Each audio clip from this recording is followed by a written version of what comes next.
In Florida, you're on with Jenna and Matt. Hi, Carlos. Hey, how you doing? Well, let's see. In all fairness, I mean, you guys didn't really give these guys an opportunity to explain their perspective on slavery. What's your perspective on slavery? Is it immoral to own people as property? It is absolutely immoral.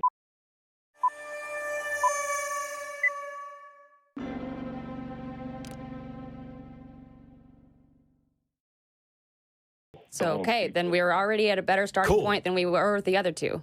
Now, does the Bible allow and permit the owning of other human beings as property? The Old Testament allows it. Yes. Okay, why couldn't you just say yes? Well, because there's a difference in that distinction. Does the New Testament change the rules on slavery? Correct. Where? Well, I can't give you the You're damn right you can't, because it doesn't. And also, why would God be so wrong about... Shut up. Why would God be so wrong about slavery for so long and then correct it? Brother, listen, there's no reason to open up a dialogue like that. You're trying to... Yeah. This show is going to end really quickly because theists cannot be honest on this subject. And they don't know what their Bible says. And I don't need to go through this. I've already done 25,000 talks on slavery. Yep. There's a lot of older videos y'all can all three go watch. Just type Matt Dillahunty slavery.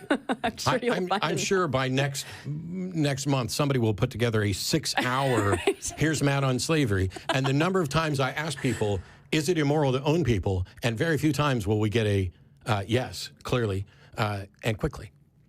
See, the truth of the matter is the Bible advocates slavery. Oh, well, you said advocates, Matt. It doesn't say that you should have slaves. It not only does not say that you should not have slaves, it specifically tells you to buy your slaves from the heathen that surround you. It has a separate set of rules for Jewish slaves than it does for non-Jewish slaves. It allows you to beat your slaves as long as they don't die within a couple days. It allows you to pass them on to your children because they are your money or property. It is a parade of injustice. And when somebody calls in and say, oh, that's the Old Testament.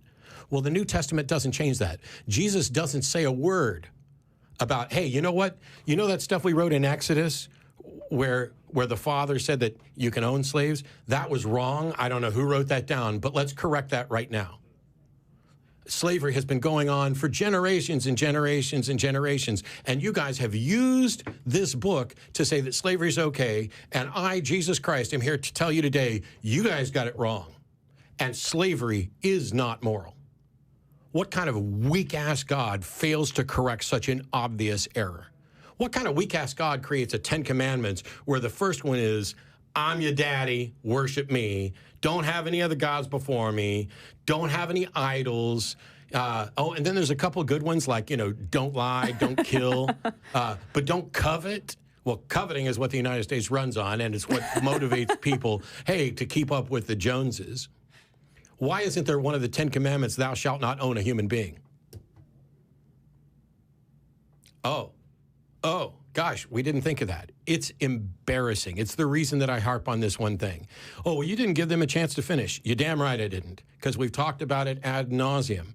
And if you call in and you want to talk about slavery, and you say anything other than slavery is immoral, and then explain why the Bible is advocating for something that is immoral, I don't need to talk to you.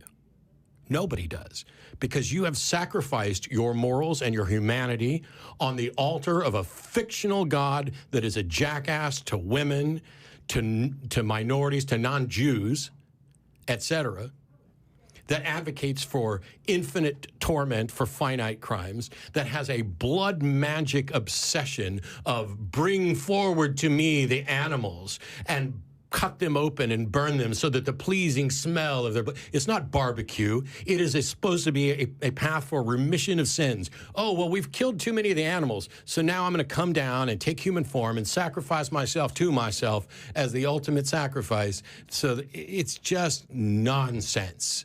And if you don't see that you are advocating for a book that clearly has immoral passages in there, you should pay attention. But if you're the type of theist, if you're the type of Christian, because I'm not going to beat Muslims up for what the Christian Bible says, if you're the type of Christian that thinks there are things in the Bible that are wrong, as is the case when Ray Comfort called in years ago, and I talked to him about slavery, and Ray's answer was, well, I don't believe everything that's in the Bible. And that's a great answer, except for one big problem. What method do you use to figure out which parts of the Bible are right and which ones are wrong? If Moses writes 613 commandments, which ones do you get to ignore and why? If the Bible lets you have slaves and you don't think that's moral, which of the other things do you get to dismiss? And the truth is, every one of you Christians sitting out there, has invented a religion and a God of your own. You agree with the things that your conscience tells you is correct. I remember as a kid running around every time we'd move and we'd have to go pick out a new church. And we would go and we would visit a number of churches. You know which one we ended up with? Whatever one my mom liked the preacher best at. There was no criteria for determining who is actually preaching the word. It was which one made me feel better. Or closer. Well, yeah, which one was closest to the house? Which one made me feel better? Which one had the more charismatic sort of minister? Which one had more children at the church for my children to play with? Stop bullshitting yourselves and stop bullshitting the rest of us. You have no mechanism for determining what in the Bible you should accept and what you shouldn't. So you either need to take it all or throw it the fuck out. And that's exactly what the rest of us have done. And we're waiting for you to re-embrace your humanity and come and join us in the 21st century, because there's big shit coming down the pike, and your religion is standing in the way of us coming to the right conclusions and being able to work cooperatively toward a better world.